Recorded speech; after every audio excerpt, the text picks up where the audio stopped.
On the morning of Saturday, August 16th, 2025, 10,000 Air Canada flight attendants walked off the job after months of failed negotiations with Canada's biggest airline. A few hours later, the federal government told them to get back to work, but they didn't. This is the CIRB order. Here's what I'm supposed to do. I'm expected to say, stand down. I'm expected to direct you to go back to work. I'm expected to end this strike.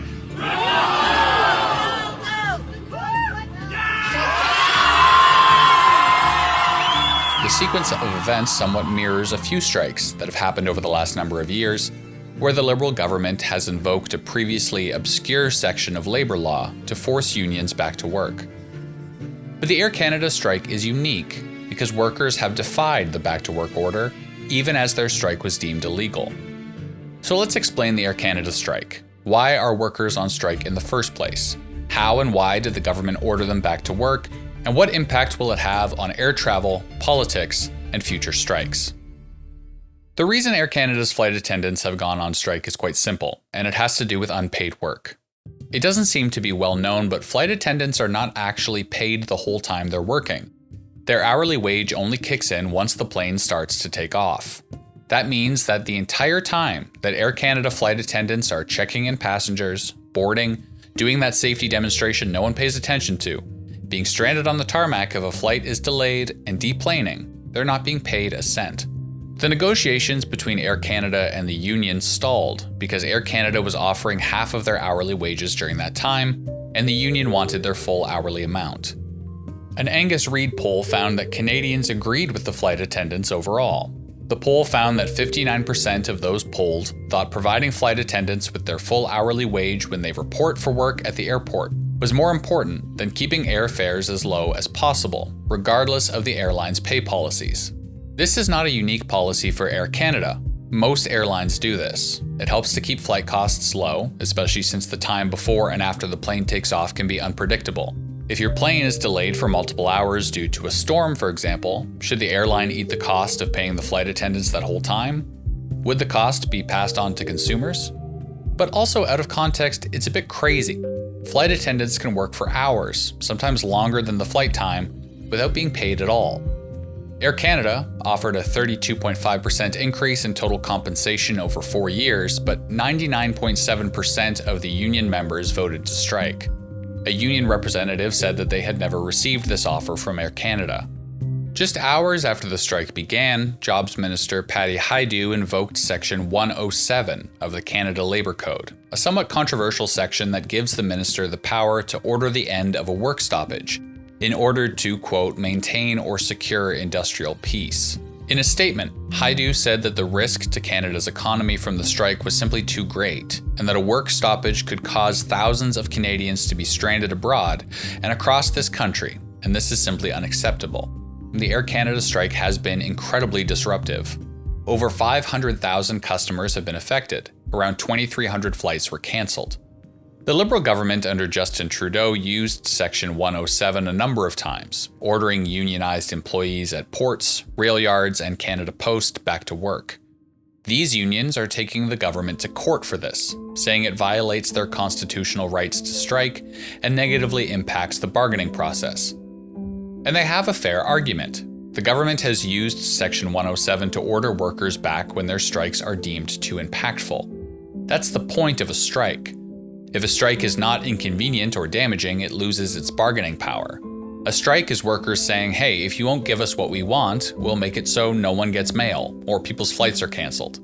If the government can say, actually, no, get back to work, this doesn't work for us right now, the power of strikes, and therefore workers' bargaining power, is muted.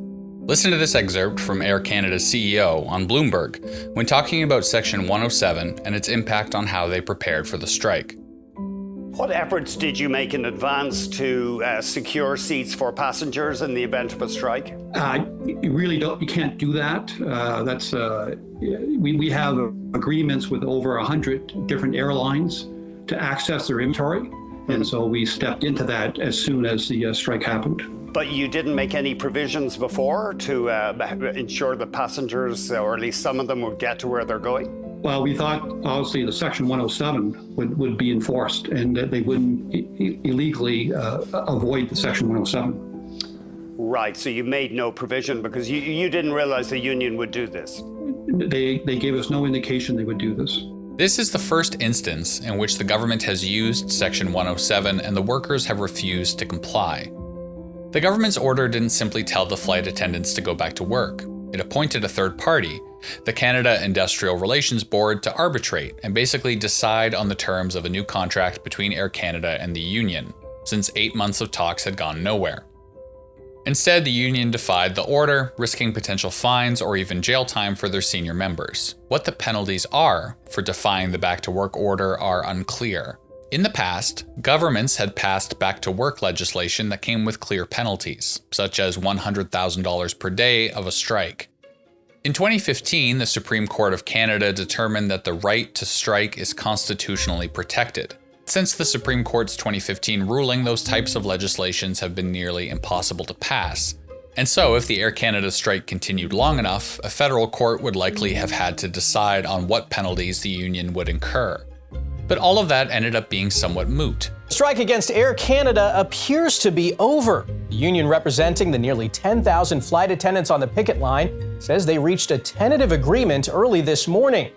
Mediators worked for hours overnight and into this morning to reach a deal. The work stoppage rattled Air Canada for 3 days during this summer travel season. At the time I'm writing this, the terms of the deal have not been made public, but the union said in a statement that unpaid work is over. This strike is a major moment in collective bargaining for many reasons. First, it will have impacts on the price of air travel. Not paying flight attendants for time spent on the ground is common practice at many airlines. In the US, Delta, American Airlines, and Alaska Airlines all pay their flight attendants for ground time, but at 50% of their hourly rate. A large airline like Air Canada paying for ground time is another step forward in that becoming common practice. That's a huge win for flight attendants, but could have tangible impacts on the price of air travel. Make no mistake, if airlines are suddenly paying much more in wages, they'll find a way to cut costs somewhere else or pass those costs onto consumers. Secondly, it was the first major test of the use of Section 107. Union workers not only defied the order, but they got a favorable deal out of it, while keeping public sentiment on their side and avoiding harsh punishments. This could set a precedent for future strikes, that workers do not necessarily need to comply with government orders, which may lead to more effective strikes, or may lead to the government cracking down on strikes harder. Finally, it establishes that Mark Carney's government is continuing with the same arguably strike-busting politics that happened under Trudeau's government, especially as the administration tries to prioritize the economy in amongst all of the global turmoil. At the end of the day, Air Canada's workers walked away with a win, and flights are back in the air. What impact this strike has on air travel and how unions behave going forward is yet to be seen.